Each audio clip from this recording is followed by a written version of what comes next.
चेंबूरच्या स्वस्तिक पार्कमध्ये साचलेल्या पाण्यामध्ये मनसेनं आता आंदोलनाला सुरुवात केलेली आहे। मनसेचे विभाग अध्यक्ष माऊली थोरवे यांच्या नेतृत्वामध्ये हे आंदोलन करण्यात आलंय। नालेसफाईवरती प्रश्नचिन्ह उपस्थित करत मनसेनं आंदोलनाचं हत्यार उपसलं आणि यावेळी महानगरपालिकेचा निषेधही करण्यात आलाय।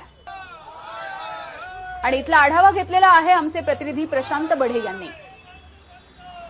मुंबईमध्ये गेल्या 2-3 दिवसापासून पावसाची संततधार सुरू आहे आणि यामुळे मुंबईच्या अनेक सखल भागांमध्ये मोठ्या प्रमाणात पाणी भरलेलं पाहायला मिळत आहे। मात्र यामुळे या ठिकाणी नालेसफाई जी आहे ती योग्य पद्धतीने झालेली नसल्यामुळे हे पाणी भरत असल्याचा आरोप मनसेचा आहे। त्यामुळे आज आपण पाहतो आहे चेंबूरच्या स्वस्तिक पार्क परिसरामध्ये या ठिकाणी या मुख्य रस्त्यावर मोठ्या प्रमाणात पाणी भरलेलं आहे। या पाण्यामध्ये उभं राहून महाराष्ट्र नवनिर्माण सेनेचे कार्यकर्ते जे आहेत ते या ठिकाणी आंदोलन करत आहेत। मुंबई महानगरपालिका असं तुम्ही या फलकावर लिहिलेलं आहे।